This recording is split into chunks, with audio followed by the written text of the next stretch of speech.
Good morning, and hi and hello. Welcome. It's Friday morning. I know that means one thing.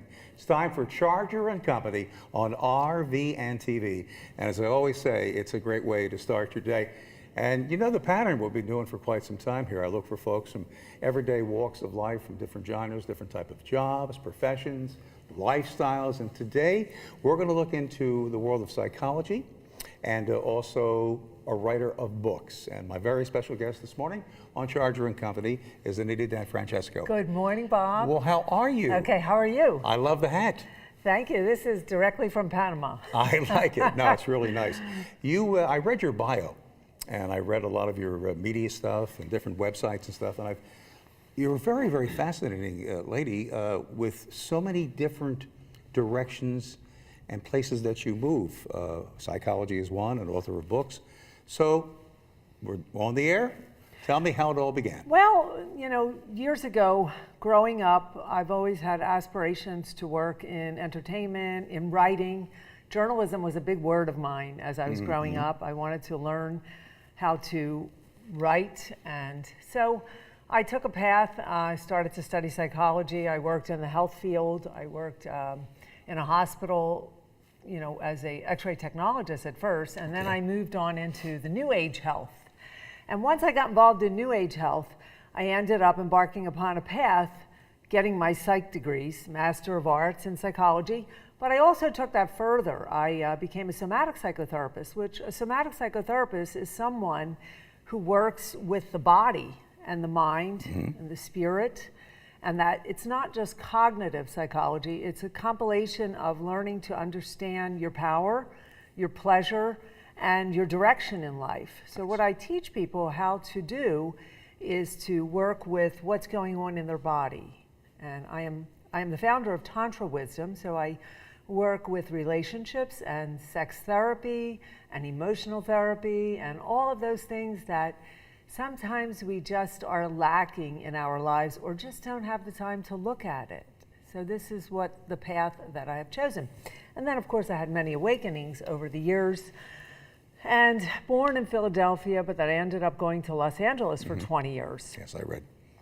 And 20 years in Los Angeles was a big learning experience because it's a very cutting edge place, and and it's really exactly where I fit in. And I just couldn't stay in Philadelphia because, not that you cannot be cutting edge, you can be cutting edge anywhere, I mean, with all internet and everything going on, but sometimes you have to be in the environment with the conscious people of the level of your consciousness. So whatever the level of your consciousness is either you're raising the consciousness, which I feel like I sometimes do in an area where I'm not with the people that are like-minded like myself, but which is all good because it's part of the initiation, it's part of the teaching to be that person who is the spirit that is present. Gotcha. Now, a question, do people come to your office or place and you can look at them? Can you tell there's some trouble along the way, or if there's a personal relationship problem, you can look into where their problem is and try to direct them in the right way to make that relationship happy? Well, I love working with couples, and teaching Tantra Wisdom is my work. It's trademarked that I've trademarked that exact words, Tantra Wisdom. So I lead classes on bonded relationships, spirituality, and connection, teaching people how to connect. One thing that I find with humans in general, and especially in relationships, is that people are still patterned from old-time relationships, or at least they follow in the paths of their parents. And what my goal is to teach people how to awaken into the dormant areas of the brain, the dormant areas of the body, and to understand and appreciate their partner. So there's an empowerment to relationships, is what I love teaching people, how to be empowered in any relationship, that is, not just the man and woman, your significant other, but the relationship of life. Yes. You know, how you approach life. What is it that you are intimate with? Intimacy exists in all forms. Yes, it does. Are you intimate with plants? Some people have plants or pets. They talk to them. Right. They wake up, they water the plant. Good morning, plant. How are you? You look so beautiful. I've heard this many times. Right. So the thing is, being intimate with something is a way to train yourself how to learn that bonding and that intimacy that we so long for with a beloved. And the beloved today, is very sketchy relationships because, we've come out of a sexual revolution. People are more open-minded. Yes, Feminism is there, different sexual orientation, a lot more open-mindedness around sexuality. Yes, yes. Dr. Wilhelm Reich, he was a medical doctor back in the 1950s, and he coined the term sexual revolution. Yes. And sexual revolution was a big thing of people learning how to come into their sexuality, feminism, masculism, all of it, especially feminism. And so where I am when I work with people, getting to your question of counseling people, I want to work with what's going on with their emotions and what have they come from.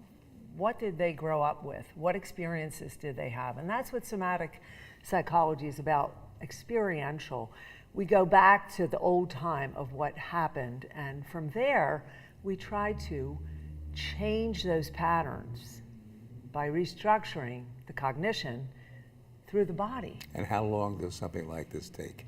You just meet the person, say, last week. Do they come on weekly sessions or? Well, I work with individuals first and then couples, and I love working with the couples. And a lot of time, it always revolves around the love in their relationships. I have a new woman coming to me this week, and it's all about her lover, for 10 years that she's just about had enough. And so what I want to do is work with her self-worth, her self-esteem, to find out what's really going on with her that she's at this point and has taken so much over the years and doesn't feel deserving or worthy as a woman. Really? And maybe she takes mild abuse, or that's what happens. What happens in relationships, and the way I empower a relationship, is there's the first thing that we want to work with is communication and appreciation. And over time, couples tend to take each other for granted. And so if you're taking each other for granted, then you're not going to come back with those sweet little sayings like flowers or candy. Well, or, that too, the action, yeah. The action part of it, but Sure. the part of, hey, you really look nice today, or I really appreciate that you made me dinner. How many dinners do you make for your beloved and you never thank them for it? That's right. Or Little even things. when you go out to dinner, when your beloved takes you to dinner. And I always do this when I'm taken out to dinner, no matter how long I know the man, the partner, I'll always say, thank you for the dinner. It's just something that I do. It's not about... Is he taken back by that? Well, that's a good question. Yeah. Sometimes a person could be if they're not used to Like that? being appreciated. Yeah, startled, yeah, a little bit. If they're not used to being appreciated, or they, that they've done so much for people all their lives, they're not used to receiving. And receiving comes in many forms, not just material or gifts, but receiving is something that you receive the love or the respect from another person. So if someone gives you a gift, say, you receive that with an open heart rather than with, oh, why did they do this? You pretty much take the gift out of them, because the gift from their heart is what brought them to give you the gift, say. Yes. So people come from their heart when they're giving, and the person who is not used to receiving, that's what I work on with people, how to have that balance of giving and receiving. Yes. So that's interesting. Getting back to the 10-year relationship. Now, you did say 10-year relationship. I didn't hear the word marriage, so they were not married, correct? They were just together? Right. Now, was she wanting to maybe move this on to a marriage? Is that where she feels things are not happening? No, it's not even about that. It's more about, taking each other for granted, where more or less, we'll just say the male in this case, because it does happen where the woman takes the man for granted, and there's a lot of male wounding going on right now. and we need to work with the man and woman, because we need this harmony. But a lot of times there's just verbal abuse that goes on, or in a relationship, verbal abuse where someone is just, they don't talk as nice, or, oh, come on, let's go, or I hear that. It's like, oh, I'm tired of your stuff. Snooty. Dismissive attitude. Dismissive attitude. That's right. That's right. And that is something that you have to sort of nip that in the bud, or teach your mate exactly how you like to be spoken to. And you show them how you can. Right, so I give communication exercises. Beautiful. And these exercises that I give to them, I teach them how to like something about themselves and like something about their partner. I teach them about what they like in the world, what they like about the people around them. And then I also have them say what they appreciate about each other and what they honor and adore about each other, so that they can sort of build this up inside in those dormant areas of their body, that they can have a different culture fermented within their somatic body, so that they can understand that this is a part of it.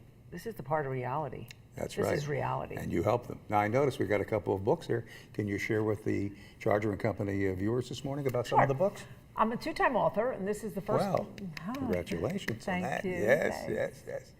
This first book, Live Free, was my journey, where I came into all the different awakenings I've had over the years, from the time I was in the womb until the time I left Los Angeles, which was 2008. I love how she brings it back to the beginning. Was, boy, that is the beginning in the womb. Yes, very much so. Very much so. I never really heard it put that way. Well, when I was 5, but I love it. Beautiful. Thank you. I have a chapter in there about the womb life, because you want to hear a snippet of that or no?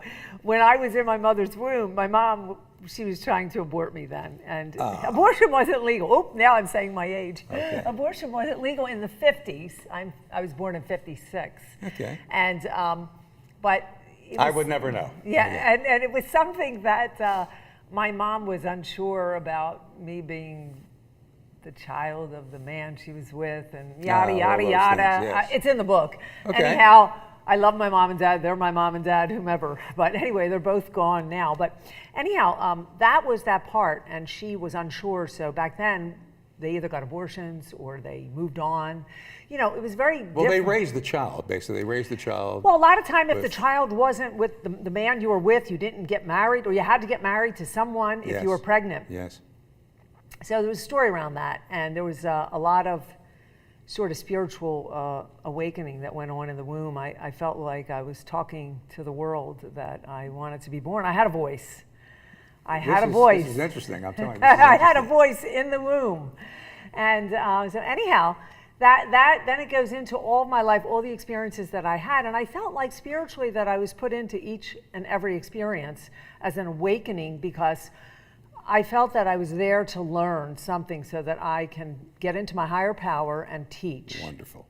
So they were my experiences. That's what that book's about, how I learned to live free. And living free doesn't mean that you're not going to have bills or problems or issues or challenges, but living free is something that is in your body and your heart. And I've learned to have that. I love the fact of the womb. I'm still thinking about that. You have one more book here. Please tell us a little bit about that. This is my second book. It's just recently released. It's a true crime book about a first cousin, actually, a girl who was from Philadelphia and moved to San Diego back in 1985. And she ended up in a scandal where she was a prostitute, a police informant, and the whole thing turned out to be where she spoke in a courtroom. She stood up for her rights. She had her voice. She was standing up for her rights with her voice. And then at some point, she was found murdered with gravel stuffed in her mouth. Oh my God. So it's a real timely story now, because we're really in a time now with this whole police thing and law enforcement and Black Lives Matter.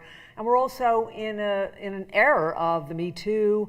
And because I felt that she was a trailblazer and embarked upon the era that we're in now, the current climate, Me Too, because she stood up for her rights without the Gloria Allreds, the Nancy Pelosi, she was her, the Nancy Pelosi's, her voice. and all of them. She was her voice. Right, and back then you needed to have, now, anything you do in that area where it involves sexuality for a woman, whether it's an assault, an harassment, or just whatever it is, if it's around that topic, you need feminine support.